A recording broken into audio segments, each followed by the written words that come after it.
It's WeatherBrains on the air, a day late, but beats not doing the show at all. We're doing this on Tuesday, May 28th, the day after Memorial Day. This is the pre-show, the magical time of the show where we share boring personal stories, humorous anecdotes, and occasionally say very outrageous things. And man, for a show that's about weather, do we have some things to talk about? After a stagnant pattern has set the stage for many violent tornadoes. In fact, got a pretty good one going on now. It's northeast of Kansas City as I do this. In fact, I'm pulling this up. And we know that most everybody watches later. That's the thing. We don't have that many live viewers on the television side, but we have some. And that's kind of what's going on right now. Somebody's breathing heavily. Who? Bill, are you breathing heavily? No, it's my stupid fan.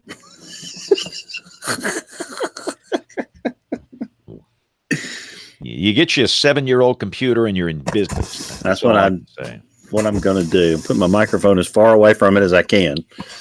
Get you a good old 7-year-old computer. The keys are great. They don't stick. They don't cause any problems. So been watching our friend Nick Bender. He is on this storm. Nick was on the show, I want to say last summer, and from KMBC, that's Brian Busby's station. And look at the correlation coefficient on that storm. Yeah, I was about to say I'm watching it over on the. It's kind of spread out now, but it definitely popped a tornado right there to the southwest of Excelsior Springs. Oh, it's still there. I mean, that's a pretty nasty look. But what's remarkable for those that are just watching this later, maybe, and again, we're doing this on Tuesday evening, May 28th. There was a really nasty tornado that came just south of Lawrence, Kansas, and it was almost making a beeline for Kansas City, and it totally dissipated. It totally getting 2 miles before it hit the Legends. Right. So before it got into town, and then it has reformed northeast of Kansas City. So, it's just a matter of luck sometimes. And, but you talk about luck, what do you say to our friends down there in Lawrence? I've seen some of the chopper video and it's pretty bad, the damage there. And, we're in the very early stage of this. We don't know about injuries or anything else, but from seeing some of the video, it doesn't look good. Back to the southwest of Kansas City when it was down. Yeah, when you get a chance tonight, James, talk to me about, because someone had asked about forecasting, did it hit any of our hotels? It's really a critical process, to alert them. And we have a hotel in Lawrence.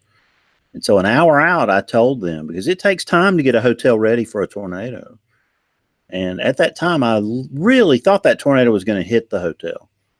And, so we were able to tell them 20 minutes out to bring the guests down, put them in a safe place. And then, 5 minutes out, we were able to say it's passing 3 miles south of you. And you're going to be okay here as soon as it crosses the highway. But, this is the second tornado that I've had come, near one of our hotels this year. And it's a scary process. Yeah. It's been a pretty rough ride here. We've had some loss of life, but, it could be worse. And what's interesting to me, and correct me if I'm wrong, Bill, I think despite all of the tornadoes here in the last week, we've still, for the year, only had one EF4 or EF5.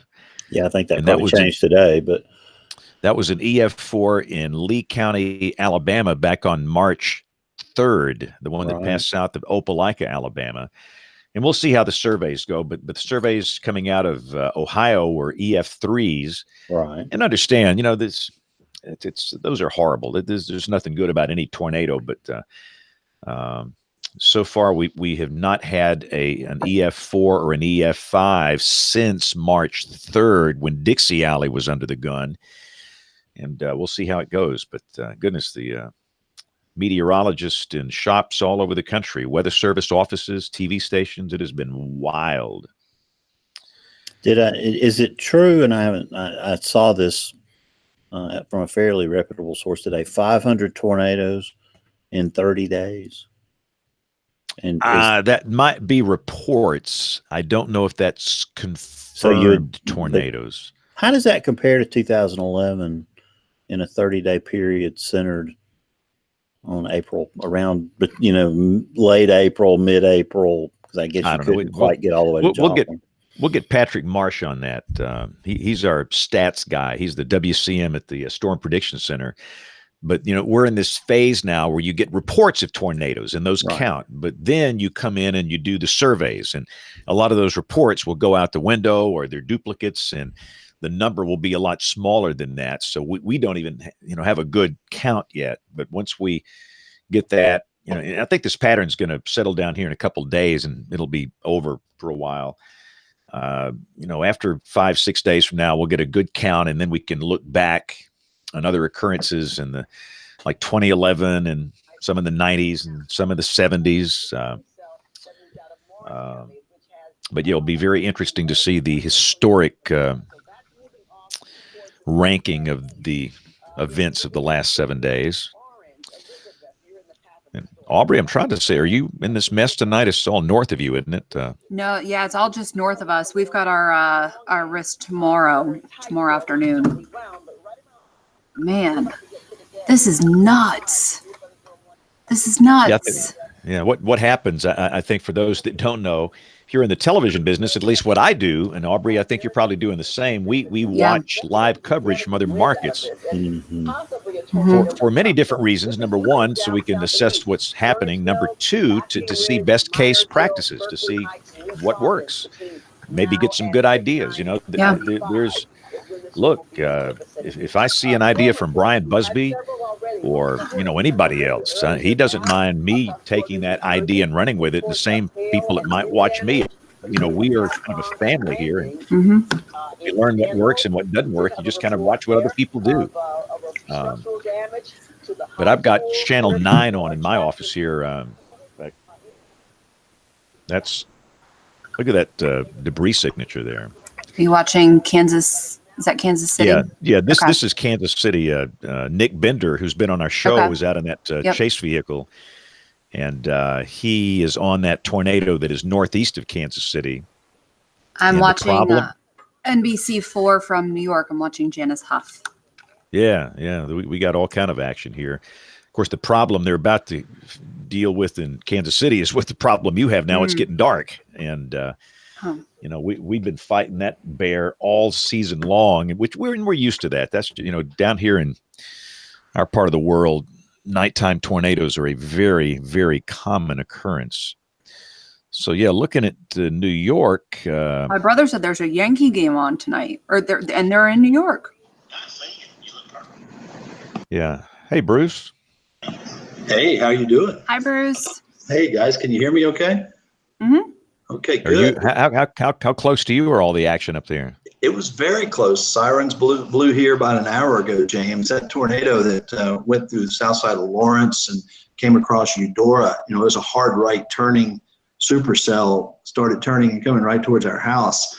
And first time I've ever had a WEA tornado alert go off on my phone tonight in my own house. And it's kind of interesting. I was out watching for it and talking to the neighbors and getting them all in shelters and stuff. But it went just slightly north of us by about 4 or 5 miles, I think. So I think it's going to be rated pretty high. There's a lot of damage being shown over in the Lawrence area, especially in Linwood, Kansas, a small town almost due west of me. Looks like we had a massive correlation coefficient on it when it went through there. And we're getting some reports from people of things that sound disturbing. So who's the reporter, Bruce, on Fox 4, I think, who was covering the storm on the ground, and they came through Linwood chasing up behind it, and she got emotional. Did she? Seeing the damage. She started crying while she was reporting. Oh my! I haven't seen that. My wife has the TV remote. She's watching NBC and ABC pretty much exclusively. She's watching Brian Busby and Gary Lezak pretty close. And, tell Ann hello for all of us, Bruce. I will. She's back in the other room. I told her to mute it while we're on, but I got a dog with a squeaky toy behind me too. So. It's tough to watch. It really is. It really is, especially when you got vested interest in the area. Yeah, This is video from just south of Lawrence, Kansas. Yeah. God. Very large rain-wrapped tornado, and yeah, Bruce, you're right. I mean, based on the signature, it's this could be pretty big, and the damage looked pretty bad. We racked that one more time. Yeah, from the video, I've seen at least EF2 or 3 damage in Lawrence from the just from the roofs on the houses, that were taken off, and the trees that were twisted. But at one point, somebody was reporting it almost at a mile wide. So, but that's just speculation from the field. But it was so hard to see it. None of the helicopters really ever had it. Never really had the tornado. All they had was like a wedge or a mesocyclone on the ground. So we've not seen any, elephant trunk type tornado pictures at all. It's all been. There was one great picture that Fox out of Kansas City showed of a stovepipe right when it touched down. Okay. In Lawrence, and I don't know if they were on the inside the bear's cage or what they were doing, but if that picture was real and it came from one of their field reporters, that's going to be right about the inception of the tornado. Well, it had been going, before it got to Lawrence for an hour south. It had been Osage City. Yeah. Came up over close to Melbourne and Pomona reservoirs, and then came towards the reservoir there in Clinton Lake Reservoir on the south side of Lawrence. Pomona Lake, Kansas is famous, isn't it, Bruce? Yeah, they had that whippoorwill. Whippoorwill, yeah. The whippoorwill that went down there. I've actually seen the whippoorwill. I asked him one time, it was out at Lake Perry, Kansas, being restored, and I asked him, what is this thing? What is this? And then I'm not from Kansas, so I didn't know the story. I had to go look it up. But hey, there's Kim clicking in. Hey, Kim. Yeah, I was trying to send her the link, but she must have gotten in. Yeah. Yeah, hi guys. How are you? Hi, Kim. Hi. It's good to be able to join you guys after a couple of weeks of just potentially terrible weather on the nights when we had the show. It's nice to see that you're safe. You're not flooded out. Yeah, we're doing all right here. We're sort of on the southern boundary of the new lake that we have in Oklahoma. So, yeah, we're doing all right. Oh, it's just been terrible. Oh, I feel so bad for everyone around you. Even when you aren't affected, it's still not a comfort. No, exactly. And it's amazing to see the dew point. Like the dew point at Altus went from 68 to 39. Wow. It's that dry line sloshed across. Yeah, it's a strong dry line. That's the somebody at the ATM? I'm programming a weather radio. Yeah, I know what Bruce is doing. I gotta have props, dude. See if y'all can get Bruce's PIN code there, guys. We could crack his ATM. If anybody knows how to program a weather radio, that's the man. I can do it in my sleep, I'm sure. But, That's what you're watching. That's the radar signature passing just south of Lawrence when this thing was really, really, just doing its thing. What do you always say, James, about a 10-penny nail? That's about when. You could not have done that with me. And again, I think the guys Kansas City did a great job with this in terms of their messaging. About as clear as you can get. Seems like the broadcasters were on it, and it was all good. I'm going to mute Bruce for a second. You've been muted. Yeah, you've been muted. But yeah, that was some pretty scary stuff. And that could have been a disaster for that Legends area just west of Kansas City, where the Speedway is, the Cabela's, and all those hotels. We had a hotel right there near the Legends several years ago, and I was just like, there's a huge Nebraska Furniture Mart, all sorts of stuff. That tornado was coming right for it, and like Bruce said, made a hard right turn and lifted apparently. So that's good news. Again, for those just watching us, this is some really good video of this thing. This is from, and I like to give credit. Gerald Bailey. Gerard Bailey. Is that Gerard Jabali from Yeah, 41? that's it. Yes. Gerard Jabali. He's a meteorologist at NBC 41 here in town. He's their chaser. Okay, thanks for correcting me there, Bruce. That is the definition of a rain wrap tornado. Yeah, this is great stuff. And again, we got power flash toward the end there. I'd just like to give credit. There's so many great videos and images floating around here, but these people work hard. And I'll be the first to say that I'm some stooge in a nice, cozy studio where it's dry and it's not windy, and working out there in the field. It's just I don't know what it's like because I don't do that, but I know it's awfully hard. So I always like to give credit where credit is due here. I just had another tornado warning south of my hotel in Duncan, Oklahoma. Just passed over the highway south of Duncan. So is Kevin got something going on out there? I think he does. He sure does. He's got a severe thunderstorm warning right now. That tornado warning that's south of Duncan, Kim, is that in Kevin's TV market or Oklahoma City's? Do you know?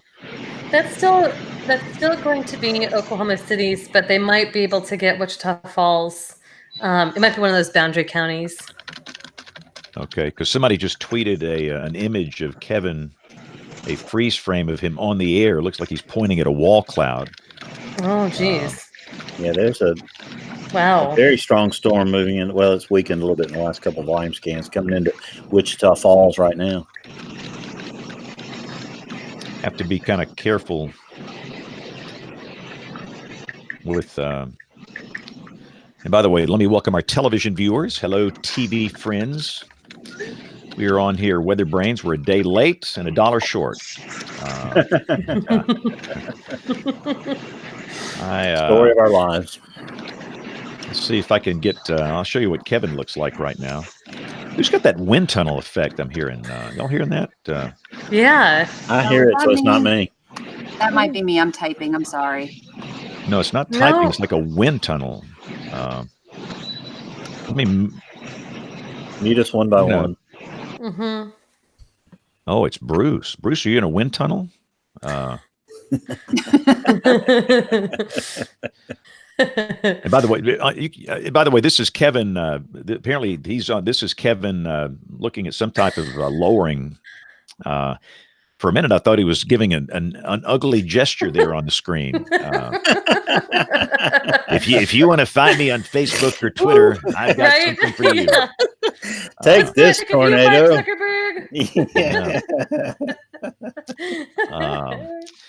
So Kevin obviously is going to be busy tonight. So let's see. Hey, Bruce, unmute for a minute. Let's listen for one more second here and we'll get started. Okay, testing 1 2 3 4 5. Testing 1 2 3 4 5. Okay, it stopped whatever it was. Okay. There's nothing going on around me that I know of. I got everything muted around me, but it sounds good now. I don't know what that was. Okay, very good. There's some video coming out now. Troy Kimmel just texted me that a guy named Brian Heli has some tremendous video of the tornado and coming into Linwood, Kansas, but I don't know where to go find it. But Troy should be joining here any second. Oh, Troy's coming on. Yeah, he was having trouble getting in. Yeah, where's Troy? He couldn't. He couldn't get the invite, James. So I linked him with an email. Okay. There's Bruce's wind tunnel's back. Well, I'm looking at a video.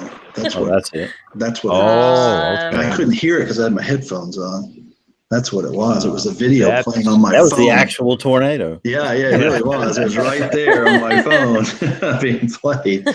Yeah, this is the actual video from, I guess, God, that thing's really looked like a big mezzo on the ground kind of storm.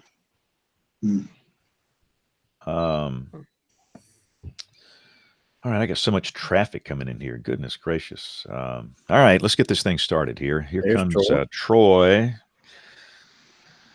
Troy is on the line. So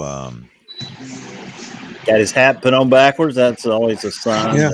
I'm sitting here watching Brian Busby up in Kansas City.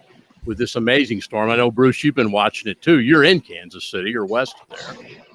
But amazing. Hey, storm let's hold the discussion for the show, because we've already had some great stuff here that's not going to be in the audio segment. So let me get these recorders going here. Okay. And if y'all could mute all those speakers, all the live streams, that would be nice, because I'm still hearing a lot of noise.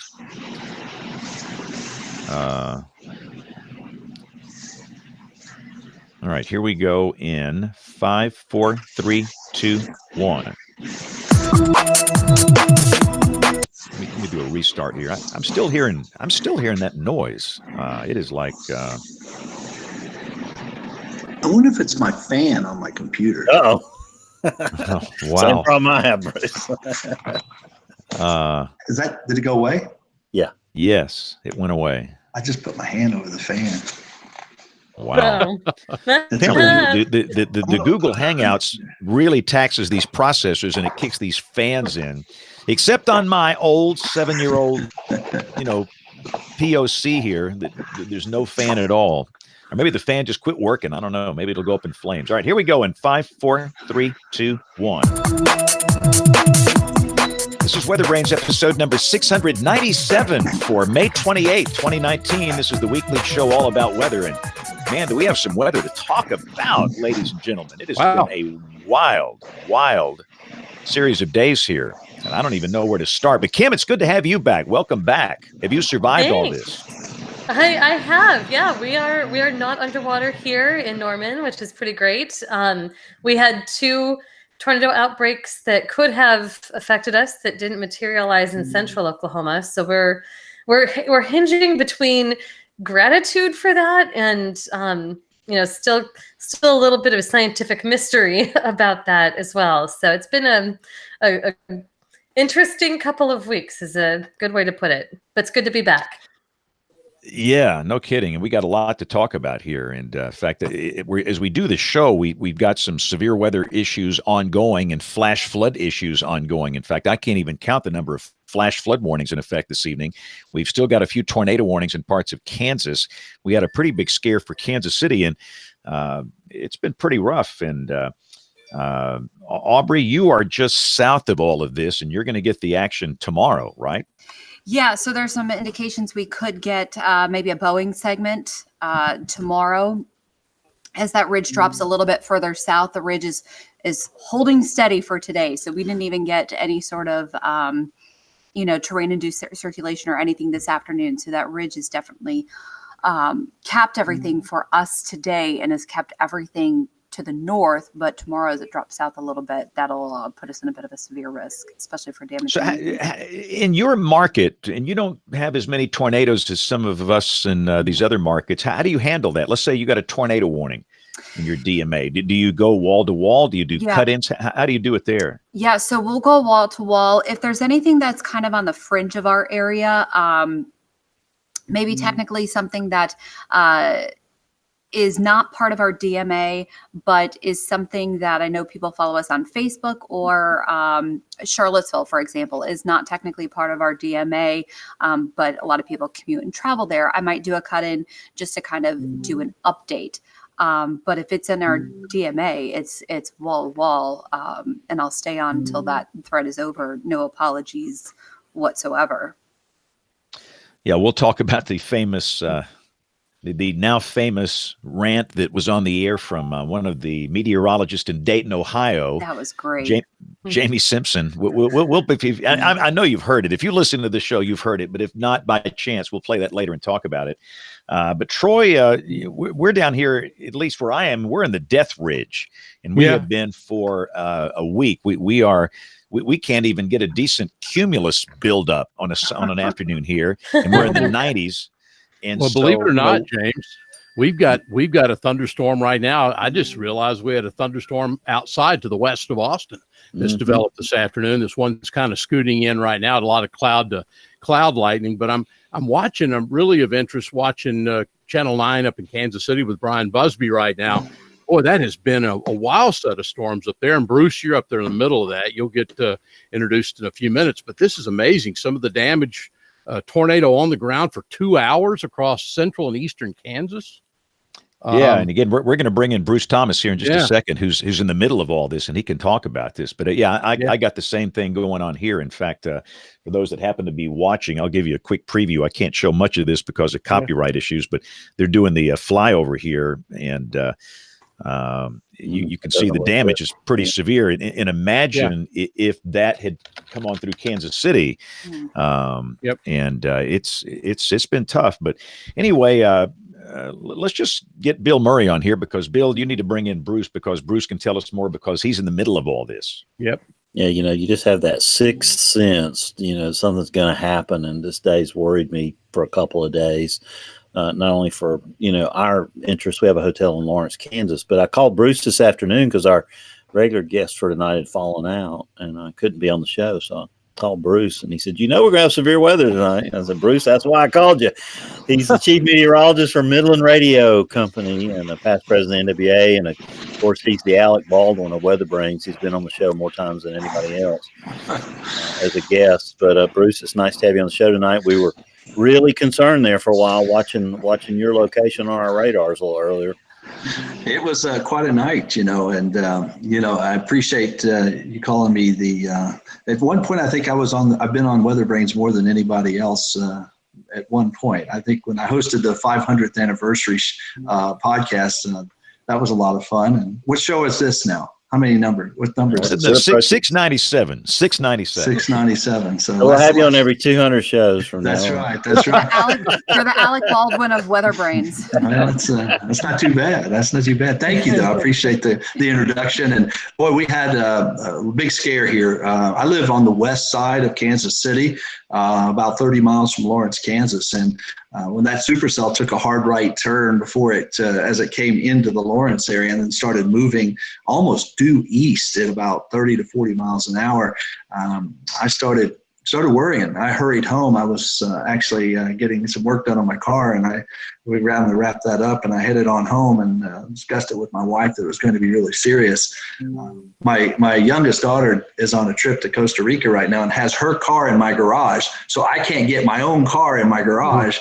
So I had to take I took all the mats from the car and a couple of padded blankets and put over my car out in the driveway because I didn't want it to get beat up by hail. So luckily, we hardly got any rain because it went about 4 miles north of our house and went through communities just to our west, maybe 5 miles west of our home. And there's a lot of damage out there, and they're looking for people right now. It's I'm sure as they continue to look tonight, there will probably be injuries.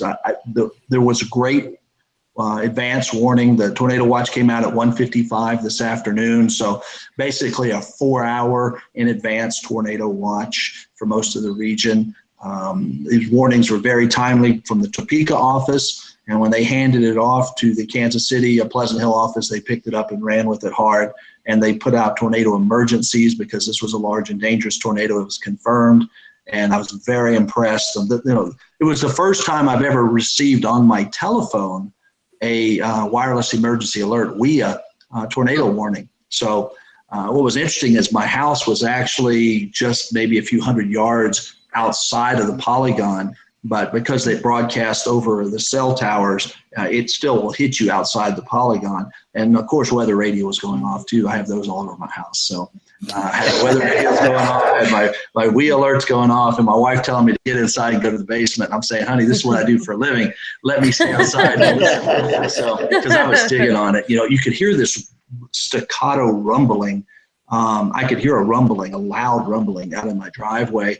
And I just think it was the frequent lightning, but it was persistent for quite a while, this rumbling, and it was deep. And I was going like, wow, that's pretty intense. So I was standing out, and I was watching, of course, on radar scope. I knew exactly, where the tornado was in perspective to where I was. And that was probably 4 or 5 miles away. So I felt comfortable being outside for a few minutes, but I knew where my safe room was. And I do have a concrete rebar enforced safe room underground in my house. So I totally respect the ability for people to have the warning, but also have a place to go when you get the warning. Those two things will save your life in a tornado. I always like to preach that as much as possible. Have multiple ways of getting warned and have a safe place to go. If you live somewhere that's not safe, know somebody nearby where you can go, because today was a perfect example of that. Yeah. See, all over my house. You planned that, Bruce Thomas. Oh, let me go get my radio. Hold on a second. Well, if JB was the voice of Weather Radio, James, Bruce is the face of it, I think. Well, that was a flash flood warning. You'd think I would have tuned that one out, but it's for the county just north of me. About I wouldn't think you would tune anything out. Bruce. No. Well, I could, on our new weather radios, you can tell it not to tone alert for anything you want to turn off, except a tornado warning. You can't turn that off, but you can turn off a flash flood watch or flash flood warning if you wanted to. But of course, I don't do that. I believe in getting all the warnings. James wasn't kidding when he said there were a lot of flash flood warnings. I mean, there's. Oh my God, they're lined up. Yeah, you should see the Kansas River right now. It's scary, and they're letting water out at the Tuttle Reservoir out by Manhattan. And if that goes, they open those gates up, it's an incredible amount of water. It's 450,000 gallons per second if they open up the gates. And that will exacerbate the flooding on the Missouri, which will exacerbate the flooding on the Mississippi. So it all comes down to a lot of these reservoirs that are out here in the drier country that feed into these streams that end up, hitting the Mississippi and then going downstream. So, yeah, we've had a lot of rain. I dumped out 6 1/3 inches of rain out of my rain gauge yesterday. I was out of town for a week, and that's what I got over the week's time was 6 1/3 inches. So could you export some our way? Well, I was in the Death Ridge with you guys. I was in Daytona Beach, Florida, in the 91-degree weather. It was just tremendously hot down in Florida. I think they were having record high temperatures the last couple of days in Florida.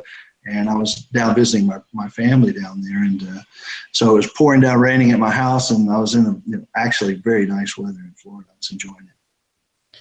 Well, we got an email from Steve Holmes, Aubrey, Steve from the email inbox earlier this week. And he had asked if if that hotel or I guess it's a motel in El Reno, Oklahoma was, anything that we had anything to do. Of course, it wasn't. But that was a direct hit on that facility, a little 2-story, budget motel there, and it showed what can happen. It lost most of that second floor, didn't it, Kim? Yeah, most of it. There was a small part of a second floor on one side of the building that stayed, but yeah, for the most part, that second floor was gone. And right behind the motel was a set of manufactured and mobile homes. So it was kind of a worst case scenario. Even though the tornado was very brief, the path length was quite short. We still lost a couple of lives owing to that. So it just goes to show, you contrast that with the tornadoes that happened yesterday. There was a tornado outbreak in Indiana and Ohio, and you'd mentioned earlier in the pre-show about the Dayton tornado, which that's an extraordinary situation that we should discuss. But you look at that and the fatalities. If you guys can update me if I'm wrong on this, but is it still the 1 fatality, or has that number increnced? If still to my 1. knowledge, it's 1. Yep. I mean, we lost fewer people in all of those tornadoes that went through those more heavily populated areas. But I was trying to take accounting of what kinds of structures were hit. I wasn't seeing a lot of mobile homes. I was seeing a lot of commercial districts that were undoubtedly not occupied at the time because it was night, and farmland and some suburban housing areas. And it just goes to show tornadoes are incredibly survivable as long as you're not in these incredibly weak structures. And it's just so devastating that here in Oklahoma, it was just the briefest of tornadoes, took a few lives. And yet you could have so many tornadoes, more significant tornadoes even, it seemed in some places in Indiana and Ohio, and lose fewer people. Isn't it incredible? I know a lot of people today are saying it's a miracle. I think it's possibly part miracle and part just what was hit and where people were. Mm-hmm. Some of it's just luck of the draw. Yeah, but I was curious what you all thought of the tornado outbreak yesterday. I felt that it was a little bit of a surprise. I know SPC through the day was upping their tornado probabilities in Indiana and Ohio, but being from northern Indiana, I was more than a little surprised to take a glance at the radar and see some classic supercells going south of Gary. What? What is happening today? And continued to follow it through the day, and as things unfolded, it just didn't stop. It was pretty intense. It's what we expected to get in Oklahoma a week before, and there it was happening in Indiana instead. It's just been a crazy season. Yep. Yeah, this is hard.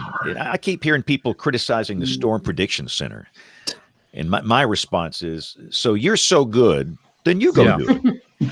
If you're so good, just let's take out, Edwards and Thompson and Hart and all these guys, and you just go take care of it, and let's see how you do, how quickly you'll drown in. Yeah, this is not easy, and there's a lot of things we don't know, and there's a lot of things we can't do. But I think under the circumstances, they've done a remarkable job in the face of nonstop stuff that brings on great anxiety and stress and everything else. And I just think the outlooks have been done well. The watches have been done well. And to my knowledge, Kim, we really haven't had a major tornado in the last few days without a warning. Or so I'm not aware of one.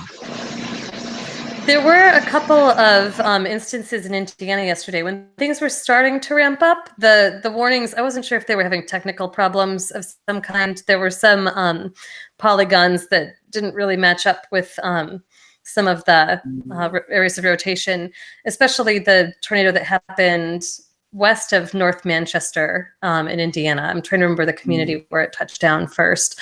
But early on, that one had some struggles. But otherwise, it's the Weather Service has just been really on top of all of this, from the Storm Prediction Center to the local offices. And I witnessed some really interesting challenges last week in Oklahoma. There was some interplay between SPC and the Weather Service as we all recovered from the tornado outbreak that wasn't last Monday, and that can be almost as challenging for the Storm Prediction Center folks as the days that do verify. I mean, it's always hard. It's always hard, but to really go with high risk, those days can be so volatile, and there was so much nuance that affected that forecast. Looking to a couple days later in central Oklahoma, we again had a risk of potentially severe weather, and they were ramping up the probabilities as the day dawned, as it went on, and the local office was trying to take a very proactive stance, and they were actually sort of suggesting extending some of the SPC's risk areas further to the southwest. And we knew that that's the same people who were working that high risk day were working that day in the SPC, and it was something that weighed on their minds. They didn't want to pull the trigger too soon before they really saw what was going to unfold. And then the forecast office was hitting it hard, so they responded, putting out a PDS tornado watch. And again, here in central Oklahoma, we really didn't get a large outbreak in the watch area that we were anticipating could be possible. It's just been a really hard week for messaging, a really hard week for describing the possibilities. And to me, looking on from the communication perspective, I'm struck by what we're trying to communicate is the sort of upper end potential, the worst case scenario of what could happen in some sense. And it's just really hard to describe, how sure we are that that's the outcome we're going to get. We can still have quite a bit of uncertainty when we throw down things like high risk and PDS watches. And it's just really hard to convey to people. We still aren't completely sure this is going to turn out, but if it does, it'll be really bad. Just through these simple categorical labels, they're still kind of failing us. So it's a hard job. I can never imagine what they put themselves through, and being in the hot seat is something that no one should sit in judgment unless you've had to do it. I certainly don't sit in judgment. I thought it was really difficult. I don't know that I would have done anything differently than any of them did. And we had a really interesting, we've been having experiments. It's severe weather experiment season at the National Weather Center. And every day they do weather briefings. So the day after the outbreak that wasn't, we had the Storm Prediction Center folks just sort of asking this room of researchers, help us. What could we have possibly done to do this any differently? You look at sounding profiles from other big outbreaks that we've even looked at, the April 27th, 2011 outbreak profile. And they had a small warm nose too, Like it's not something that you think of a little cap, and with that explosive in an environment, you just don't think that it's going to stop it. And how do you communicate that to the public that, well, there was the world's tiniest warm lid covering this pot of boiling water, and we don't know what exactly differentiates it from these other enormous outbreaks. It's been wild. It's been wild. I just get that feeling. How's the communication process? I often wonder, Rick Smith and the local Norman Weather Service office and the Storm Prediction Center right there side by side. How are they communicating? Are they kind of on the same page during all this, or does sometimes they kind of go separate ways? Yeah, this is where I wish Rick was on the show, but I to really elaborate, I know that they have a good relationship, but this on these particular days, I know that there were people who were walking in between, and they were talking with one another.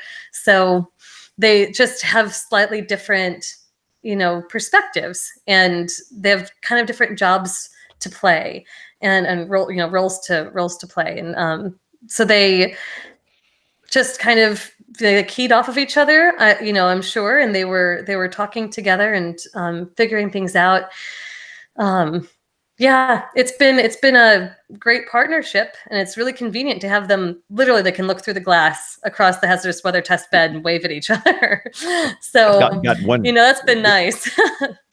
So you got one comment from a meteorologist who will be unnamed. He's just a listener tonight, but in his opinion, part of the problem, it's too much reliance on the convection allowing models. In his opinion, they're not quite ready for prime time. They suck you in, and they have no mercy when the forecast goes bust. And you guys know the models we're talking about.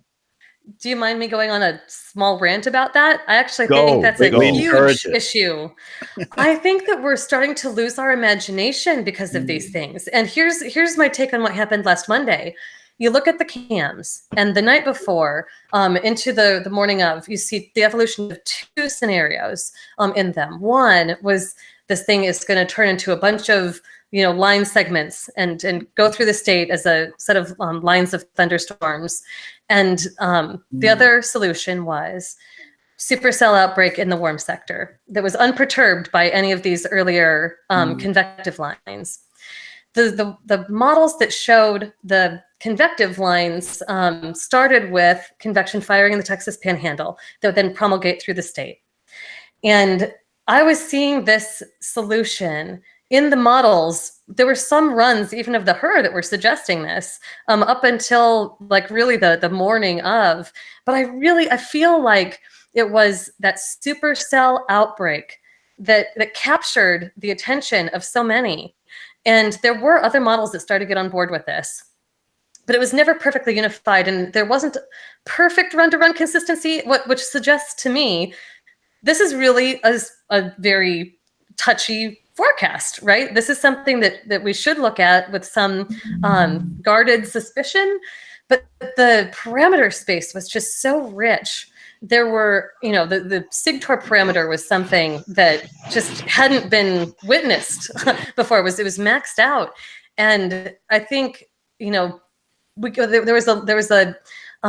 imagination was sort of limited a bit, but based on what the cams were doing, and I really, one of the things that we know in the modeling world is even if we get an ensemble of these models, we won't necessarily be perfectly representing the uncertainty that exists in the real world. That's a challenge that is going to linger. How is it that we can actually quantify our uncertainty and tie it to the futures these things are projecting, this is a very difficult problem. But the one thing I do know is if we rely on those things and the futures that they show us with too much precision, if we let that narrow our view of what's possible and don't really work to attend to the models that are showing something different and ask, why are they doing that? And if we don't understand why, which, let's be honest, most people don't understand the differences among these cams. And, the technology is advancing so quickly that there are very few forecasters that really have a good handle on what they're showing and why. When it gets to that point. I've got a question for you, Kim, because I'm sitting here thinking about what you're saying, and you're saying the technology may be pacing so far ahead. Is there any similarity between this and what I really feel is a problem for pilots in this world? And there's been a lot of discussion about this. The technology in the cockpit is really causing it so pilots are not knowing how to fly anymore manually. And the technology's ahead of them, and it's almost like this is the same sort of thing, that the technology's getting far ahead of us, that we may be losing sight, in a sense, on how to forecast the weather. That's a really interesting analogy. I think we have to be very mindful of our tools. And remember that they're the tools and we're the forecasters. Yep. And, to pull out a Chuck Doswellism from a hat, we can never let the model take our job from us and become the forecaster. And we have to keep a firm grasp on the physics of the atmosphere. Now, this isn't to say that anyone was to blame for the forecast for last Monday, and going high risk, I think, was certainly the right call. It's just one of those things where it just so happened to be that the atmosphere didn't do the thing we wanted it to do. I want to look at this from a communication perspective, where as a communication focus, I think it's important for us to learn to tell the different stories of what's possible and not just focus on one storyline, even if it's looking more likely. I think that especially on these days that are so volatile, where there has been some suggestion in the models that there is some variability, some susceptibility to features we may not perfectly understand, that it's really important to say, okay, it could be supercell thunderstorm outbreak, or it could be that it lines out. I think that would increase the trust people have in us. So even if our tools are imperfectly capturing what all could occur, I think it's on us not to rely on them too much for the one solution that worries us the most, to be the one thing that we hammer on. I don't have a perfect answer to this problem, but I believe, Kim, what you're saying is what I'm saying. I mean, there are pilots out there saying the cockpit is getting so technologically advanced, they aren't allowed to be pilots anymore. It's got to feel crazy for them. It does. Yeah, I mean, that's been in the news, right? There's been some suggestion about, is it getting too complicated? Exactly. And I think I'm guilty of this. I've been around, Troy and I have been around a long time. And we've been through a lot. You're making me feel older. Well, we're old, but we're veterans. We've been through the battles, and I often am so guilty, and I'll raise my hand of glancing at the HER. Hey, man, look at these SIGTOR numbers here. Look at the CAPE, and you don't take the time. And part of the battle for me, it's time. We're putting out so many products and services. We're dealing with the social media monster. Television never stops. Sometimes you just got to stop everything and actually look at the event and maybe go back in your mind and your experience, going back to the 70s. Have you lived through something like this? And if so, what happened? And we have good analog tools to help us, some really good analog tools. And I think I'm guilty of that, but we're falling into this trap where we look at these things, these cams, and they're supposed to be so glorious, and they are a marvel of science, but sometimes they just don't work, and we don't think. And somehow my challenge, and I appreciate Kevin always challenging me on the social media monster, because I talk about the greatest struggle in my life. It's time management. I can't buy another microsecond. The richest man or woman in the world can't buy a microsecond. We are all living in this 24-hour world, and how you spend that determines who you are. In part of my job, I need to reassign some of the time that I've been spending on maybe the tweeter or the face bag or something else, and just on big weather days prior to the big weather days, whether it's a snowstorm, a tornado event, a flood, a hurricane, a tropical system, just stop and go into a quiet room and get out some grease pencils. You know, all the stuff you learned years and years ago. Yep. And do some doodling and go back and maybe your notes and you know, think about past experiences and you know, pattern recognition, all these things. We've just gotten away from that. And to me, it's all about time. Yep. So yeah, that's really valuable. I think that you're right. I think you can never let yourself get too far from the observations themselves and thinking about what it all means. So let's go back to Dayton last night. If by chance you didn't hear this, this is Jamie Simpson of the ABC affiliate who had interrupted The Bachelorette, which is a program on ABC television that runs on Monday night. And normally it's on when we're doing the show on Monday night. We're doing this one on Tuesday night. But he was doing tornado coverage. And again, when I would imagine he's like the rest of us, we are looking at all this data flowing in. When you were on the air, you're looking at Weather Service chat sessions. You're looking maybe at a Slack session with your sky watchers, your spotters. You've got streams in the field. And of course, you're going to glance at social media. And if you interrupt The Bachelorette, you know it's coming. It's going to be brutal. So I think he said maybe some of the things we've all wanted to say, but somehow we just don't. So this is about 24 hours ago. Heavy rain is between you and the tornado. That's why this is a dangerous situation tonight. It's dark. It's also rainy. I was just checking social media. We have viewers complaining already. Just go back to the show. No, we're not going back to the show, folks. This is a dangerous situation, okay? It's nice, right? Think about this. This was your neighborhood. I'm sick and tired of people complaining about this. Our job here is to keep people safe, and that is what we're going to do. Some of you complain that this is all about my ego. Stop, okay? Just stop right now. It's not. I'm done with you people. I really am. This is pathetic. Yeah. Oh yeah. Nice work, Jamie. Bruce, what do you say? You're kind of you've been out of television for a little bit, but you're still in it to some degree. What do you think about that?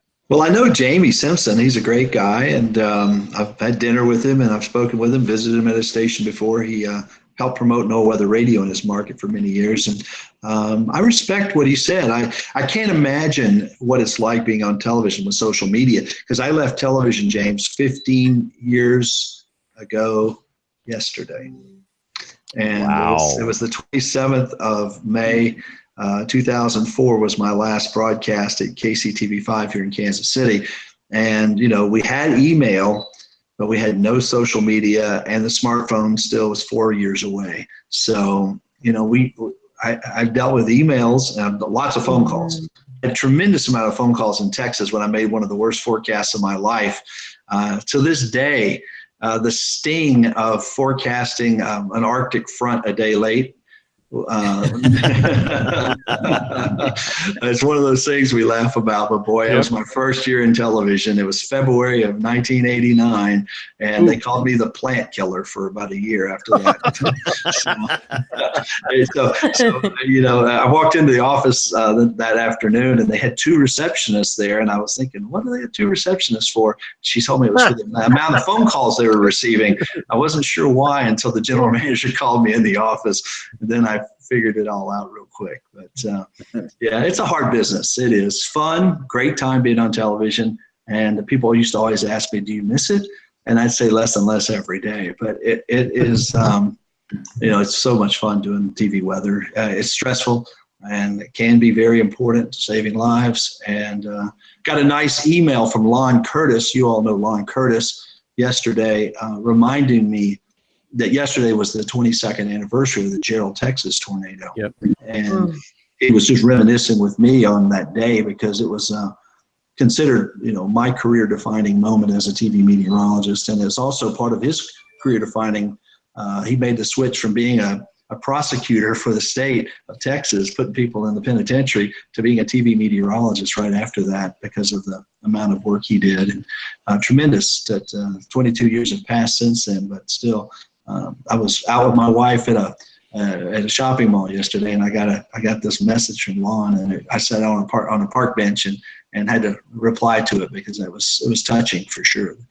I have a friend like that in Texas still that would remind me of, the magnitude of that date, May 27th, 1997. Yeah, take us back, Bruce, and share more about that day, your experience.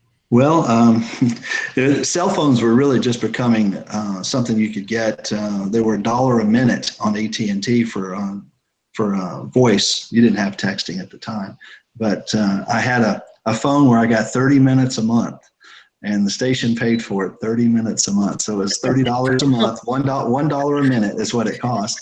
And I was taking a class actually down in Temple, Texas that morning. But Lon and I had discussed the weather earlier, and I told him, and I told the teacher when I went into this class I was auditing, that if my phone rang, it was not a good thing, that everybody should be aware there was going to be tornadoes. And Lon was at his office, and he was at the prosecutor's office in Bell County, Texas. And it was like 11, it was probably 1 o'clock in the afternoon when my phone rang, and he said, Bruce, storm's starting to rotate. And, oh, by the way, it's right by your house. And he knew my wife was pregnant at the time with our second daughter.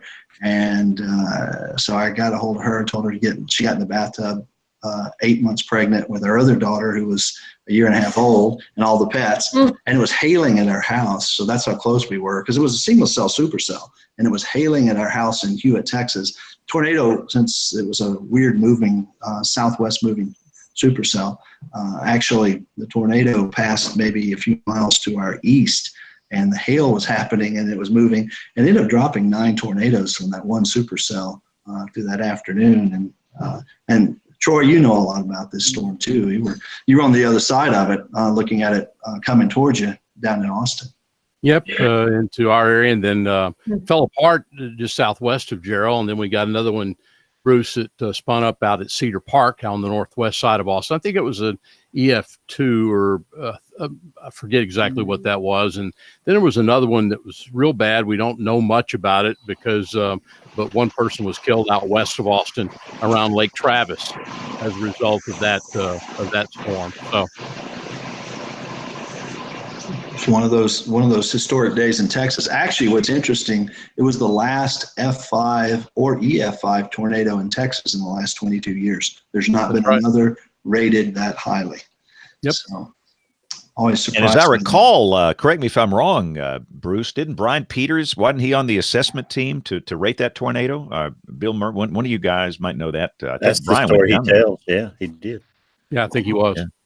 I did not know that. Didn't know that. I didn't know Brian back then. And what was interesting is they went down and interviewed all the TV Mets in Austin, but they never came and interviewed any of the TV Mets in Waco.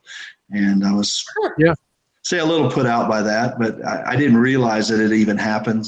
Later, I found out someone at the Weather Service here in the Central Region. When I moved here a year later, that event got me a job in Kansas City with KCTV5. And within a year of the Gerald, Texas tornado, I was on television here in Kansas City. And when I moved here, one of the gentlemen from the Central Region of the Weather Service gave me the assessment. And that was the first time I'd seen it. And he handed it to me and gave it to me as a copy. And then I realized that they'd gone out and interviewed a bunch of the meteorologists in Austin, but didn't come up and interview anybody in the market where it actually started. And Gerald was right on the line between the two markets, so it was Brian's fault. Exactly. I forgive him. I promise. I forgive him. One of those things, technology wasn't what 22 years ago. We didn't have things like we have now. I mean, it doesn't seem like that long ago, but things have changed so much in GPSs on our phones, radar scope. Think of the difference radar scopes made in the last 10 years for everyone, storm chasers. So what radar equipment were you working with then, Bruce? This was interesting, and I don't talk about it often, but we can talk about it now. Don't tell me it was Cavoris, right? The statute of limitations has run out. No, I want to tell you something. there were two next-rad Doppler radar sites, one at Fort Hood, Texas, and the other one up at Sphinx Airport in Fort Worth on the south side. So we were using, yes, it was Cavoris, and but we had links to both the next-rad Doppler radars. The one in Fort Worth was working great, but again, we were 100 miles from that radar, and Gerald was 120 or 30 miles from it. But the radar at Fort Hood went out that day, and during the storm, quit working. Yep. So we never talked about it on the air, but I was literally showing where that tornado was by looking at the top of the supercell with a radar out of Fort Worth, Texas. So it was tricky, but luckily we had a pretty good, it came right by the TV station, and that video made it on Dateline NBC, and HBO used it. And at the time, it was one of the only times, that in that time period where a tornado had come right by the TV station on ground. We literally opened the back doors, the big, huge doors that you can open and drive a semi through into the studio, and pointed a studio camera at the tornado and zoomed in on it. Wow. So it was that close to us where we could do that with a studio camera, James. And so let's jump ahead to tonight. Okay. I think the Kansas City folks did a great job. I mean, what's it like from your days in Kansas City television to what they did tonight? It's like daylight and dark.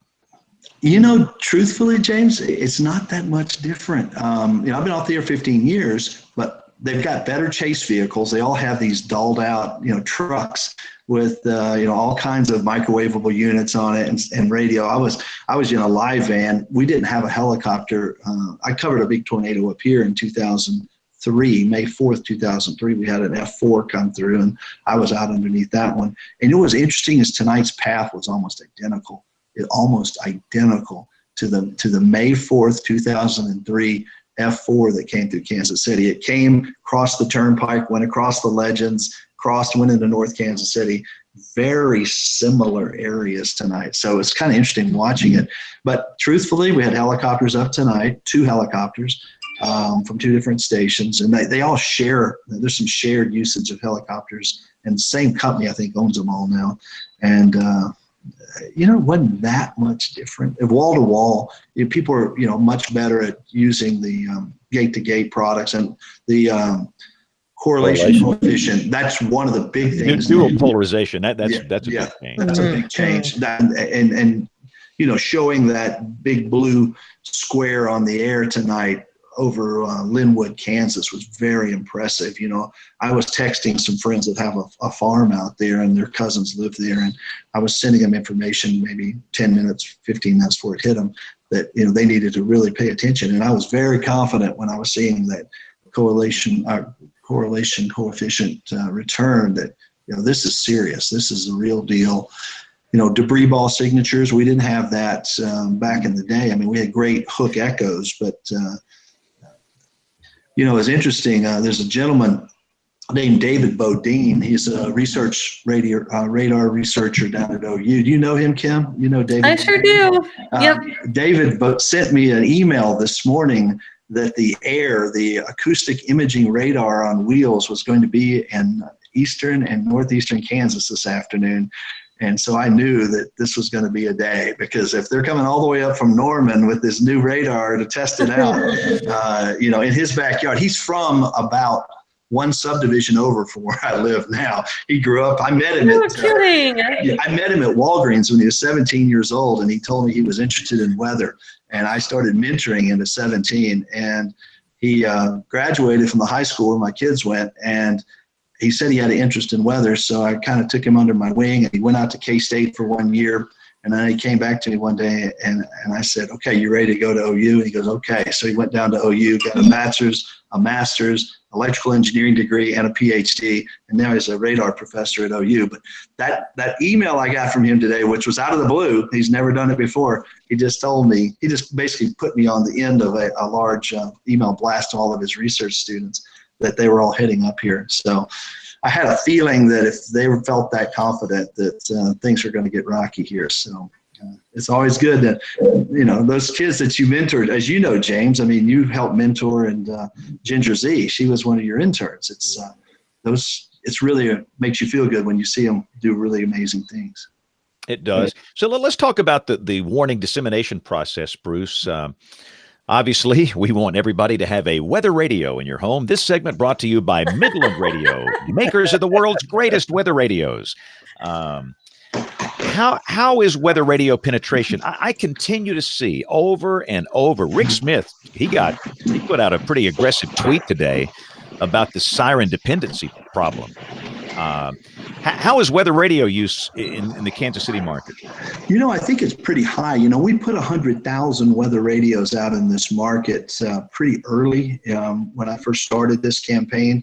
The first year was done through a thing called Project Community Alert. It was a consortium of all the emergency managers, and every year they would get together and do an effort to put more weather radios out. This is way before even smartphones came out. This was 2003, 4, 5, 6, 7.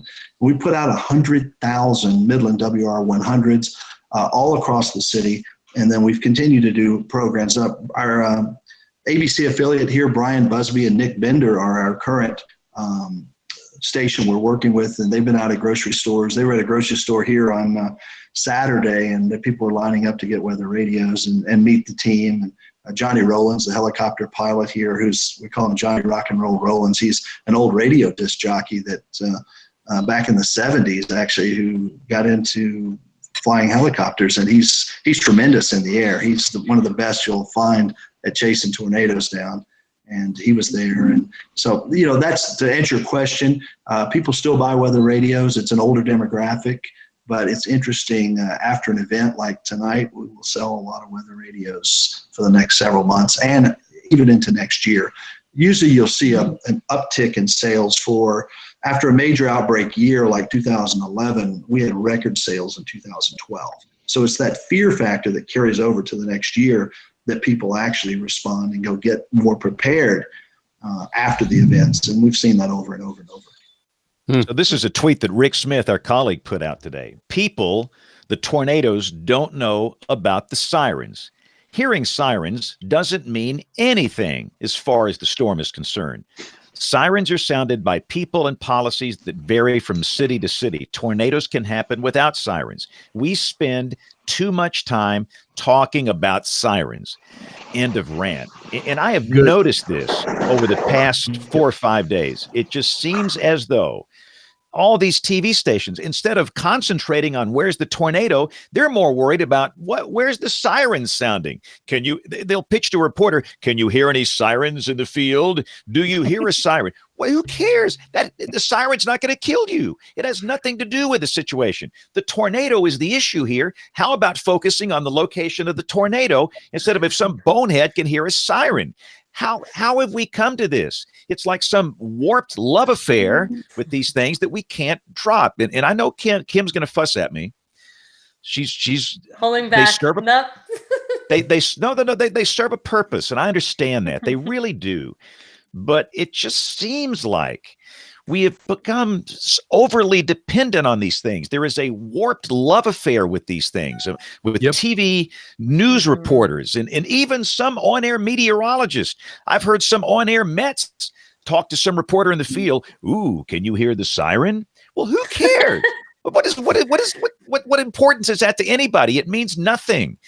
And I think Rick, it's got to bug up his butt too. And so that's why I'm asking about the dissemination process in your market up there, Bruce. Obviously, with you being there and your good relationship with all the Mets, weather radio penetration is pretty high. But if I had to guess, let's talk about your old home state, Kim, of Indiana. What do you think the weather radio penetration is in Indianapolis in that market? That's an excellent question. I'm not sure that it's much different from the national average. I'd be interested to know, actually. And what is the national average? I don't know what the national average is. Well, I can talk about that, James, if you'd like me to. Go. Okay.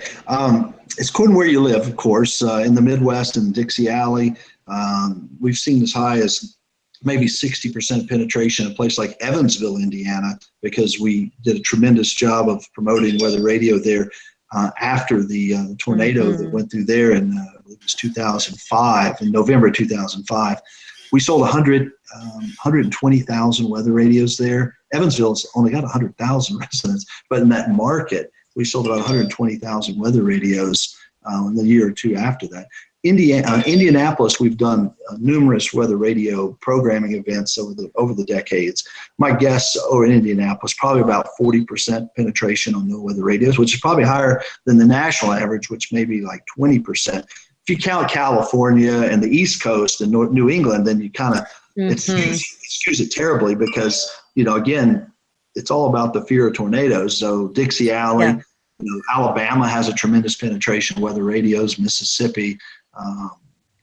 Oklahoma is interesting because we've sold radios there, but people in Oklahoma don't respond as much to the events. I think they're just jaded for so many warnings and so long of having them. But we've promoted weather radio there for decades, and we sell a lot, but it's not as many as you would think for Oklahoma.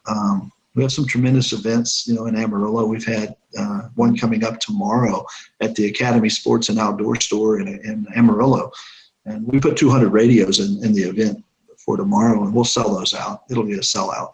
But we work with Doppler Dave Oliver there in that market. Yeah. And he has a big microphone and a big megaphone. People listen. People come out every time he goes out there. And a couple hundred people will come out for that event tomorrow. Bruce, it's really interesting that you've mentioned all the geographic differences. That's really great that you have all that that data. As a behavioral scientist, I'm really interested in coupling the demand with sort of what is it about the weather that maybe is different in some of these places that drives it? In Oklahoma, I can't help but think about some research that's been done by one of my colleagues, Kenzie Krochak at the lab, and she has shown that most of the tornadoes in Oklahoma happen in about a 4-hour window in the early evening to mid-evening. So between 5 and 9 is when most of our tornadoes happen. And that's when people can go home and turn on the TV and easily get information. But you're talking about places like Indiana, where, like we saw last night, it's a little bit more common to have storms at night. And, when I grew up, I remember we had our weather radio always rolling because we needed to be woken up. And I wonder if there could be a relationship between the climatology and the demand. That would be really interesting for me to, if there was a study that could be done, because it might be that Oklahoma doesn't need them. It might be that we're able to get information at that time of day really effectively through other means. But it could be, but I won't exclude the possibility that there are nighttime tornadoes. I had an F1 pass within 3 miles of my house at 4 a.m. last week. So we're going to just say that it's not a zero risk. The reason I was awake for it was because my baby needed to eat. And I saw lightning and I thought I should look at the radar. And there was a couplet about to hit my parents' house. And so I will say I need a more effective means myself than my baby. But by and large, for the big stuff that hits us, it's a matter of those couple hours. There are other places where that might not be true. Can you speak to that issue? Absolutely, Kim. And you did hit it directly right on the head. Nocturnal tornadoes, ones that happen between midnight and 5 a.m, those are the ones that just completely drive our business crazy. I refer to them as silver bullet events because when one of those happens, we'll sell out every weather radio we have in stock for a year. It's really interesting. I've seen several silver bullet events, but they've all been around 2 o'clock in the morning. When people are asleep and have a major tornado that kills people, then they realize, wow, I should have had a weather radio because that could have warned me. There was, and about the tragic story there in just north of you, James, the Heichelbeck family. Right. This was a 4 a.m. tornado. This was in Clay, which is a suburb northeast of Birmingham. Daryl and Carol Heichelbeck lost their 16-year-old daughter, Christina, in an EF3 tornado, 4 a.m., and they thought they were going to hear a siren. And that's what bothers me. Maybe they heard it from the news media, that's how you're going to hear the warnings. But they didn't have a weather radio. But now they are on our side, and they are working hard to spread the word. They're amazing. I spoke with Carol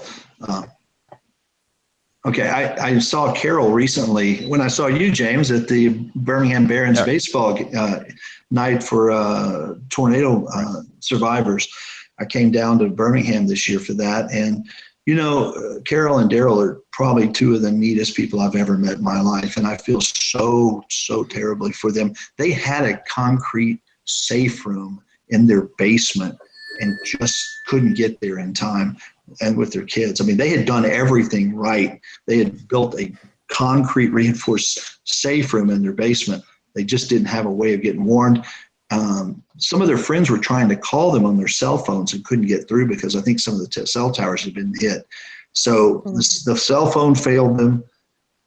The sirens failed them, of course, because they couldn't hear them. And the only thing they heard was the house coming apart when it actually hit their house dead on and sheared the top level off. And their daughter was found in the backyard on a mattress still. And it was interesting because they've shared a lot with me on that. I've interviewed them and we've shared a lot. And this is the strangest thing I've ever heard, but she had no injuries. Her lungs, she had basically had the air sucked out of her lungs. She didn't have any physical injuries. Why it should have killed her. But they say that, maybe insulation or just the air being pulled out of her lungs from the tornado and being awakened to something like that. She wasn't, right. It was a rare case, Bruce, where it was not blunt force trauma. We all know that. Exactly. That's all I'm saying is it wasn't blunt force, which, it's just tragic. And one thing really hit so hard for me, I had a 16-year-old daughter at the exact same time that was doing great things, just like their daughter was. And she's now graduated from college. And I just always feel compassion towards them that, they lost this wonderful young lady who wanted to go to Auburn and be a veterinarian, already had her whole life planned out. And then this tornado hit and took her life. So, I feel passionate about people having multiple ways of being warned. And I understand James' frustration with sirens, but tonight the sirens were blasting here in Kansas City. And I think what it does for people when they hear it, it tells them the gravity of the situation here. We have a tremendously well thought out siren system. It's gridded. It's specific. It's specific to the polygons pretty close. And when they go off, it's just another level of urgency that I think that the public, when your weather radio is going off, the sirens are going off, and your WE on your phone is going off, your wireless emergency alert, you're going to think about taking cover or doing something because you're hearing it from so many ways. At least you're going to go in and turn on your favorite TV meteorologist and see what they're saying. And they were all wall to wall. All 4 channels in Kansas City were wall to wall this evening. Mm-hmm. They're still wall to wall. I got it on behind me. So they're still wall to wall with damage now. And there's more storms now coming up the Kansas Turnpike towards Kansas City.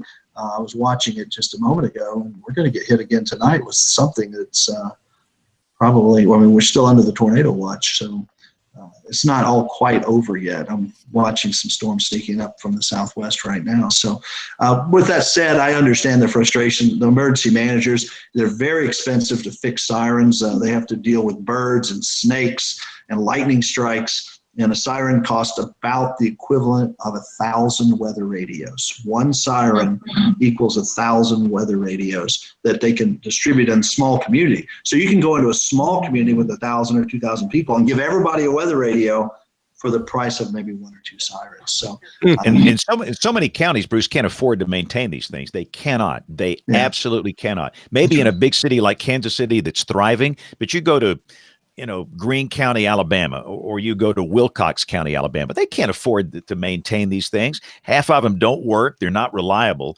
And a lot of these municipalities just getting out of the business. These county governments and municipalities are saying, I'm done with them. And with today's technology, get your weather radio, get your smartphone app and everything else, and you're on your own. And I think that's the right thing to do. Well, James and Kim would know about this probably, and watching a little bit of the coverage in Oklahoma City earlier this evening, in the middle of the programming, they reported that the city of Oklahoma City reported that there were a set of about 29 sirens They're out of service for maintenance. They announced that on TV tonight. We're sorry, but in these parts of town, we got 29 sirens out for maintenance in a tornado warning area. Yeah, that was pretty fun. Yeah. But to most people, they'll look at that and say, "Well, why?" I'd be really interested in knowing what happened to them. Yeah. Who knows if it was waves of all the storms that have gone on? I mean, this is another failing of sirens. Yeah. They are susceptible, as is any electronic infrastructure. They're susceptible to lightning, to wind, and everything else. So yeah, you've got to be thinking about that when you're thinking about what you're relying on. Yep. What is Galen Kitsch from Moore? What is his feelings on this? Has he been on the show with you guys before and talked about sirens? I don't think so, Bruce. I don't think we've had Galen before. He would be a great emergency manager. He's very well thought of in the community and has had so much adversity. But I'd love to know what Galen really thinks about this controversy with sirens and, his community of Moore. And he's spoken at so many conventions about what's happened in Moore multiple times. But he's well thought of in the Weather Service too. I mean, he's an advocate for, his a lot of tornado shelters in the community. When they've rebuilt in Moore, they've made it available for some grant money, and almost everyone now who has rebuilt a home rebuilt it with a above ground or below ground tornado shelter. So I really believe strongly about shelters too. I mean, you not just get the warning, you got to know where to go. You got to have a plan of action, know where to go. We ought to do an EMA show, and I want to bring Kathy Carson on from Lee County, Alabama, who just had 23 deaths. I think she'd be an interesting person to talk to as well. But hey, we got to stop for just 1 second and roll Tony Rice and the Astronomy Report. We're going to come back and we're going to do the weather roundup. We'll do a current weather update. There's a lot to talk about there. Picks of the week and much more as, this bulletin just in. This bulletin just in. Dive.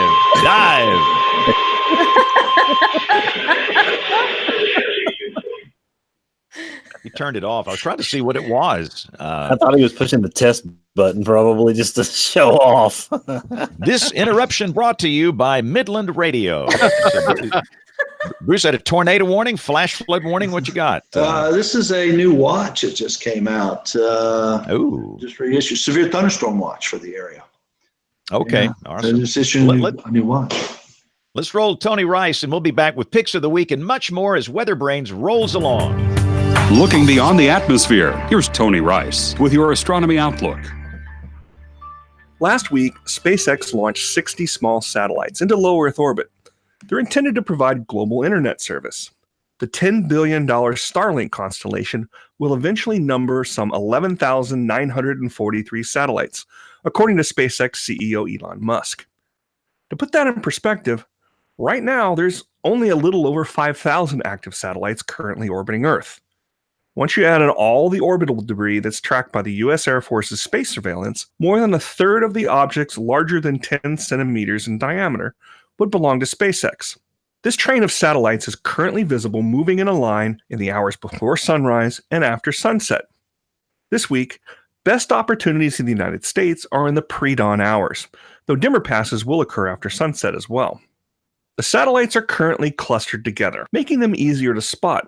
Over time, though, they'll spread out to provide wider coverage in this first of nearly 30 planned orbital shells. Well, it's pretty cool to see this line of lights moving through the night sky, like ducklings following their mother. Not everybody's happy about the project. Astronomers point to radio and light pollution that could impact their research. Radio astronomers in particular have been dodging satellites for years, including others providing global and voice data services. But the most recent Iridium constellation numbers just 66 total, with no more than 2 to 3 in the sky at any point in time. Starlink's numbers place many, many more over any point on Earth at any point in time. Musk has responded to criticism, saying, quote, helping billions of economically disadvantaged people is the greater good. Also adding, quote, we need to move telescopes to orbit anyway. You can see Starlink for yourself. Check heavens-above.com. Specify your location in the upper right-hand corner, and then click on Starlink Leader to see when visible passes will be occurring in your area. Look for passes with lower magnitudes. Those in the 3s should be visible from suburban skies. Don't bother looking for anything in the 6s. It will be too dim to see. That's your astronomy outlook. Follow me at RTP Hokie for more spacey stuff like this. I see Aubrey's back. Aubrey, by chance, you have time to do email? Oh, Aubrey, you might be muted. Hello? Or am I muted? Somebody else talk to you. Have we lost Aubrey's audio here? Yep. I think we lost her audio. Wow. Hey, Aubrey. That's awesome. So, have you tried turning it off and on again? Off and on again, off and on again. Have you tried turning it off and on again? That normally does the trick. All right, so while we're waiting on her to get back, tell you what, let's do a When the weather ball is red, warmer weather is ahead. When the weather ball is white, colder weather is in sight. When the weather ball is green, no change in the weather is foreseen. When colors blink by night or day, precipitation's on the way. So I guess we've been actually talking about current weather. So I thought we'd quickly go through the hurricane season, which kicks off here on Saturday. So NOAA came out with their hurricane outlook. I guess y'all have seen this. Kim, what are your thoughts on this messaging here?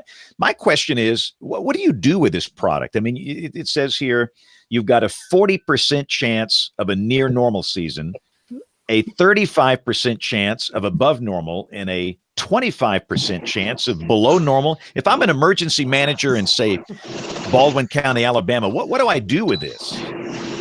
That's a wonderful question. I actually want to key in on Bruce's suggestion earlier. We should have some emergency managers on here and have them tell us what they do with these kinds of products. I can say that we had emergency managers. I was running an experiment with emergency managers the past 2 weeks with products that we're developing, for severe hazards, severe convective hazards.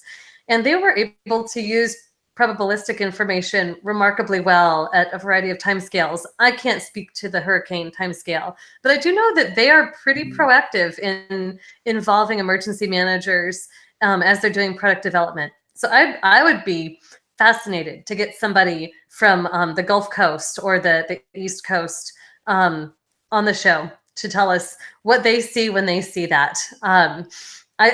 I imagine that there are some kinds of emergency managers at some level who like to just have it as a heads up.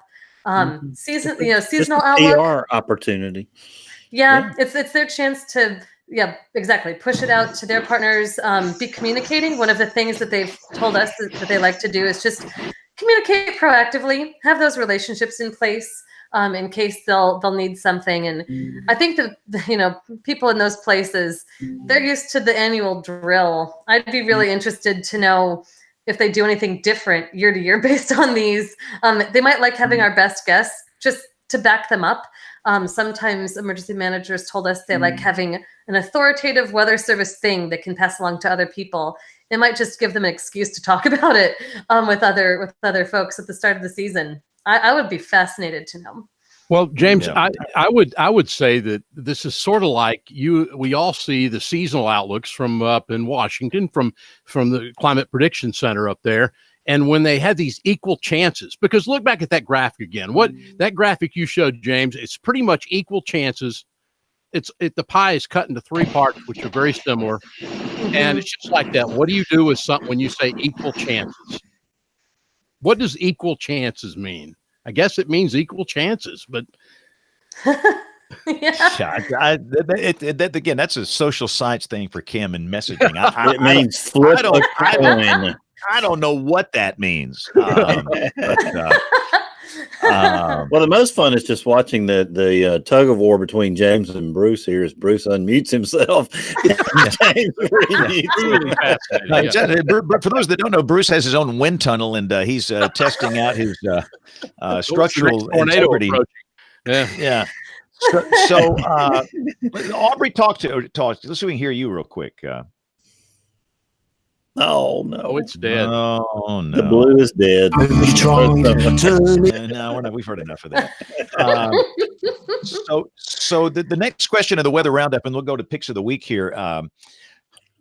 When is this pattern going to break?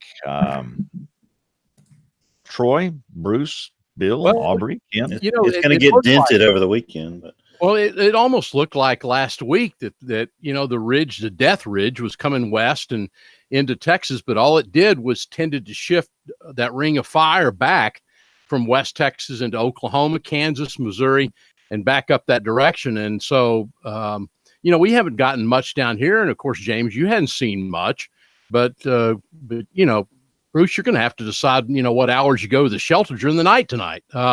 Meanwhile, you're getting everything on the outer edge of that ridge. So, truly fascinating. Yeah. Am I on? Yeah. Okay. Yeah. When you're talking, it's fine. Somehow when you're not talking, that wind comes in there. I've got a towel. I actually got a really nice towel to put over the fan, which is probably not a good idea on a new computer. But that brand new computer will be dead in about 3 hours. I just see flames. I just bought this brand new HP computer like last month, and it's got this really loud fan on it. I guess it's a lot of horsepower. But my comment I was going to make is when I was in Florida this weekend, they have a high fire danger right now, and the tropical wet season's about to kick in, but I had to take a hose around my sister's house and water all of her palm trees and plants because it is desperately dry right now in the state of Florida. And they're having a high fire danger. But again, I think it's going to turn on in the next week or two. And, with hurricane season officially starting on the 1st, and we go into a 6-month pattern when tropical cyclones. I was going to point out that graphic you showed said 2018 on it, not 2019. So I was wondering if they sent it out with James, did they send it out with the wrong date on it? The hurricane center? I bet you I fouled up. I don't know. I've seen. There's an 80% chance of above normal hurricane activity this year. I'm just thinking that, but I did have a good opportunity this year to go with the hurricane hunters on the media tour on the Hat. I got to go on one of the stops, and this was a weird place for a hurricane tour, but we went to Harrisburg, Pennsylvania 3 weeks ago. And the most amazing thing about Harrisburg, Pennsylvania, 3 Mile Island. The nuclear power plant is right by the airport. When you land in Harrisburg, Pennsylvania, you fly over 3 Mile Island. And I looked down and I saw this huge nuclear power plant, but only half of it was operative. And the other half looked like it'd been maybe turned off for 40 years. Because it wasn't glowing, was it, Bruce? No, but we went there on the hurricane awareness tour, but one of the big conversation pieces was with emergency management. There, Harrisburg being the capital also of Pennsylvania, was that 3 Mile Island is scheduled to be shut down. There's a lot of controversy that they're going to turn off that other reactor.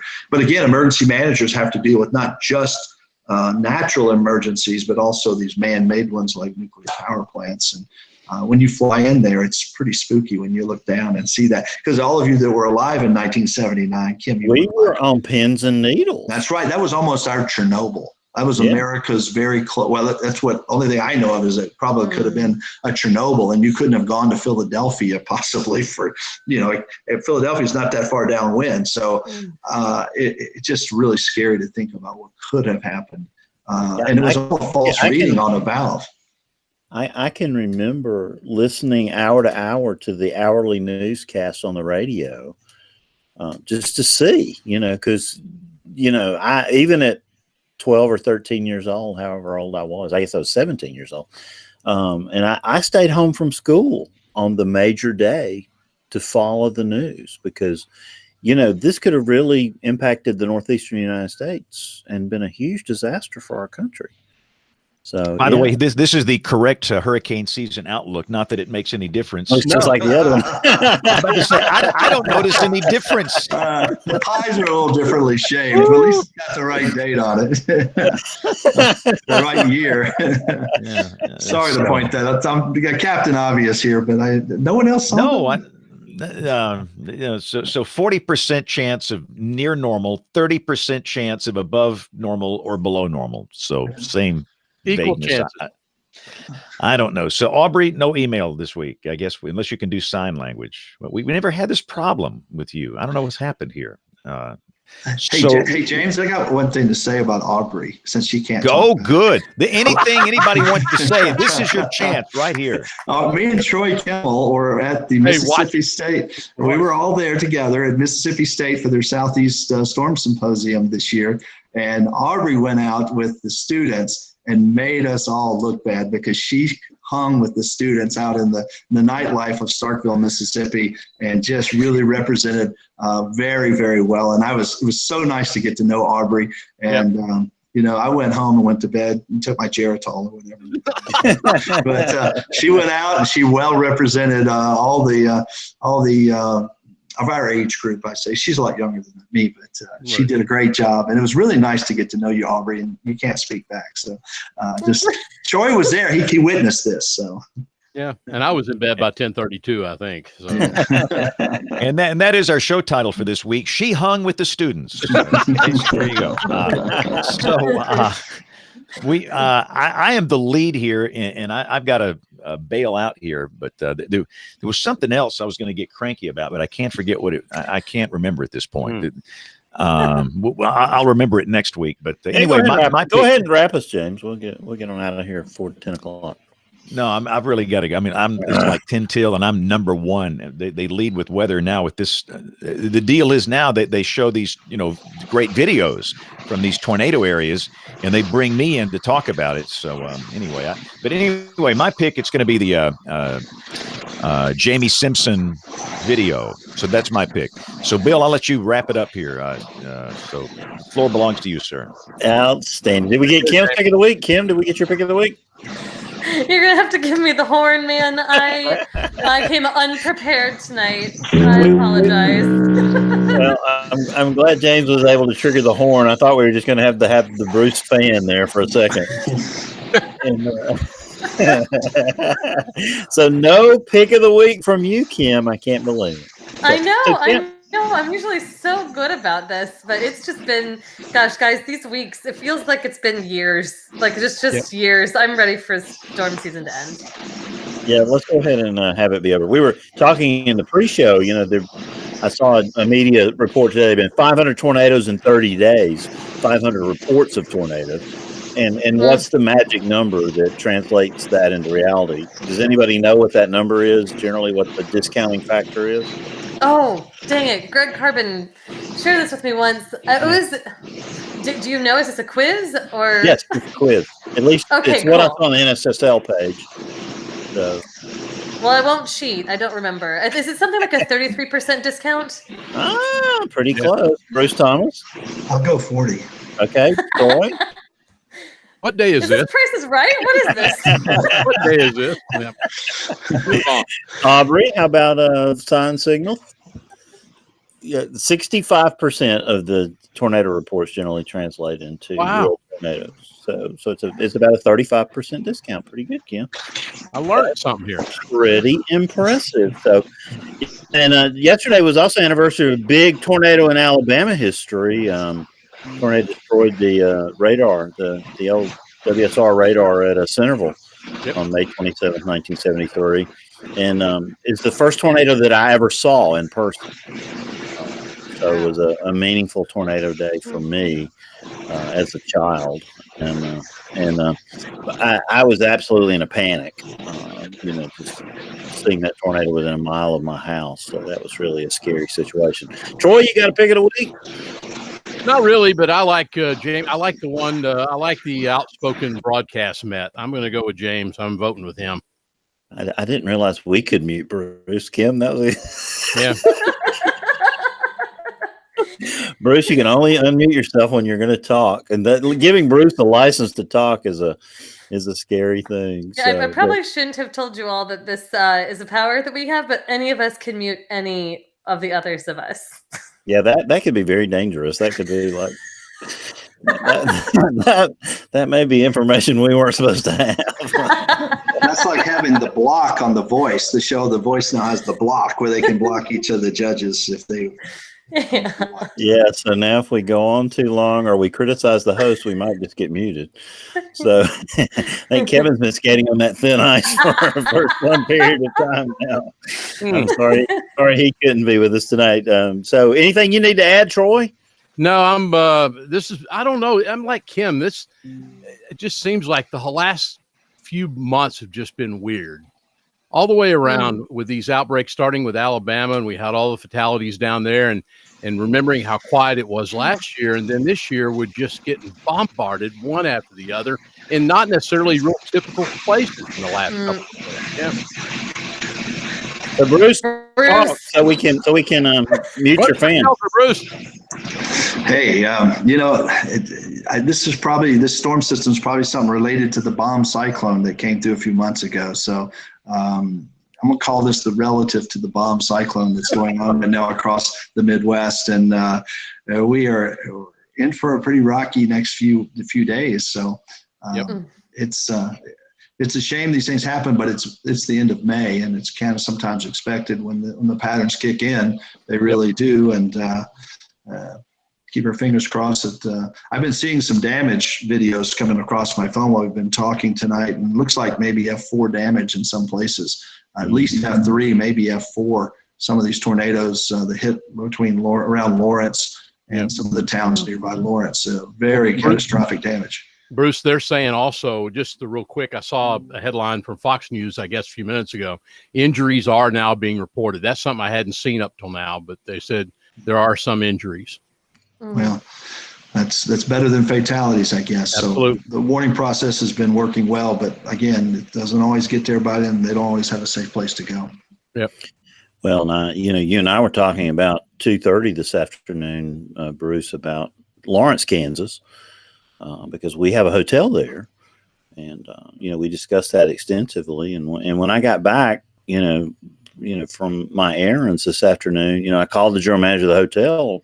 Said in 1 hour, you're going to have a decision to make, and I'll be here to watch it with you. But you're going to have a tornado in Lawrence in about an hour, because it takes longer for hotels, hospitals, other things to react. When they've got a house full of guests. And, at 20 minutes, I called him and said, strong rotation, it is going to produce a tornado, it's going to come into Lawrence. And so you got to pull the guests down. And fortunately, they did. And, we talked them all the way through it. And when it started to cross the major highway there that goes through Lawrence, I don't remember the number, but it's K10. K10 goes east and west. Well, the north-south highway, Bruce, that comes 59. I told the general manager, you're safe and you're going to be okay, because they're out by Rock Chalk Park. Mm-hmm. And he was so relieved. I mean, this young man was from Athens, Georgia, which today is an anniversary for Athens, Georgia. Wow. 1973. Wow. He had it all together on the phone, but as soon as I told him that the tornado had passed over that road, he just collapsed. He was like, thank you, Bill. He said, we just were, really in a panic here. Yeah. And, it goes to show. And that makes that hotel that I've had a tornado, and the F3 that hit Ruston, Louisiana several weeks ago. Yeah. Came within 50 yards of our Hampton Inn.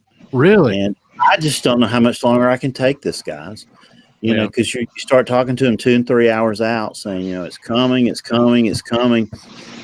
then I really thought we were goners that night. But fortunately, that hotel's construction is probably the building is going to structurally stand up, Kim, unlike the building in El Reno. But you're going to lose the storefront, and, things are going to be blown into those rooms. That type of hotel, we tell guests to get in their guest bathroom. In a steel stud or wood frame building, we bring them down to the lowest floor and put them in the laundry or somewhere, that doesn't have any windows and is centrally located. So, it's a different plan, for the type of construction. And, I've been doing that for 35 years that I've been in the hotel business. Wow. these things come close. My worst experience was I had all my guests at a Sheraton in Birmingham in 1987. I had them in the lobby. The tornado went by, and of course, I knew where the tornado was roughly. And right after I got everybody in the bed, the state trooper comes flying up, lights going, runs in the building, said, "Who's in charge?" I said, "I am." He said, "Pull all the guests down. There's a tornado coming." I'm like, "Buddy, there is no tornado coming." And I swear I saw him reach for his gun like he was going to shoot me. And I was like, "Officer, I can tell you. First, I'm not an officer. I'm a trooper. And pull all the guests down." And so I pulled them all down, and we had coffee in the lobby one more time. And then we sent them back upstairs. So that's my Alabama State Trooper story. All right. For the tornado season. But anyway, all right, Bruce, did you have pick of the week before we go away? I don't. I'm not my not sure exactly the parameters on that, but I will say something that most people on this cast don't know, that Bill Murray has been forecasting the weather for motels and hotels across America probably longer than anybody has ever tried or done it. So, I mean, with his invention, can you talk about it, Bill? What you did early in your career? Which one? You mean the facts? Yeah, the facts. Yeah. You know those. Go ahead and talk about it. That's a funny story, because when I was on television in Birmingham on the CBS affiliate, you had all these long hours at night, where you didn't have anything to do. It's not like now we have social media and all these other things that's into. I mean, literally you had 2 or 3 hours between shows, to work on projects. So I created a one-page weather facts for hotels and started sending it out, and it caught the attention of AccuWeather, and Joel Myers and his crew bought it off of us in 1996 and gave me a non-compete clause, and that's how James and I started the Weather Factory in 1998. It was after we came off that non-compete on that. Oh, but you still occasionally go in a hotel that has that old archaic facts still run. And we used to, I wouldn't do this now, but we had an old Visual Basic program that interpreted the Weather Service's zone forecast and just used a thesaurus to change the words. That was all we were doing with it. We weren't trying to reinvent the science or anything. And people would call and say, "Your forecast is so much more accurate than the National Weather Service." And I didn't have the heart to tell them it was the Weather Service forecast, just regurgitated. But anyway, I guess that's all the boring personal stories came in the real show tonight. So thank you for that, Bruce. You're welcome. But we appreciate you joining us on short notice today. When we lost our guest from the National Weather Service in Flagstaff, we're going to reschedule her in a few weeks, talk about translating weather into the Navajo language. Wow. Something she's done. I think that's going to be a fascinating show. But Bruce, it was very timely to have you here tonight. Give our best to Ann and the girls. They just graduated another one, summa cum laude or whatever you do out there. Well, thank you guys. I appreciate you having me on. It's always nice. Good to see Kim and Troy, and always nice to see you, Bill, and work with James. You guys and Aubrey is amazing. You guys all are just great representatives of the weather community, and I'm so thankful to be part of that and call all of you friends. So thank you. And we're expecting to see you in Huntsville at the National Weather Association in September. Wouldn't miss it for the world. So get there on Friday night so we can get you a gaudy yellow shirt and make you a volunteer for the Weather Fest. We'll be working out the venue details on Friday with the University of Alabama in Huntsville. Not like cutting it a little close here, but we are going to get those details worked out on Saturday, on Friday. So we'll hear a lot about that in coming weeks. So how about letting Aubrey set up the party plans for us? Bruce, you ready? You guys should have figured that out a long time ago. It's from her days of working for Chili's. She used to. Yeah, exactly. She had a huge, long career at Chili's before she got into TV. She was the big trainer, and she knows how to stay out late and party. I will tell you. I remember one of the first NWA she came in, she's all excited, she's all dressed up and ready to go out. And, of course, we've all been blowing and going for 48 hours by the time Aubrey even lands. And, she was like, "Where are we going out?" Well, we're going to bed, Aubrey. I don't know. So Aubrey can hang with the young ones, that's for sure. So, well, if there's nothing else from Kim or Troy or Bruce, we'll wrap this thing up and put another bow around another Weather Brains. This is the weekly netcast all about weather. We do it on Monday nights usually, unless there's a holiday or some sort of intervention along the way. But we always enjoy doing the show. We're approaching show number 700. Just amazing. We've been doing this as long as we have, and it's just as much fun as it was when we started. But until next week, when our guest will be Dr. Lightning, John Jensenius, and future shows that are coming up are going to be exciting too. I'm Bill Murray for the whole Weather Brains gang. I'll tell you to have a great week. Keep an eye to the sky so you'll always have something fun to look at. Bruce, you're the best. Thank you, guys. Enjoyed it. Hey, y'all take care, everybody. Bye, Troy. Bye, Good, Kim. good seeing you, Troy. Good to see you. Bye, Kim. See you, Kim. Night. Good night. Bye.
All right. That was a fun show tonight. Thanks to Bruce Thomas for coming on the show with us. And we'll get Aubrey's mic fixed next week, and we'll get email going here. But very interesting discussion and conversation tonight. And that was fun. So we'll see you guys next week, back on Monday night next week. Monday night, the regular time at 9:30 Eastern, 8:30 Central. We'll see you guys then. Y'all have a great week.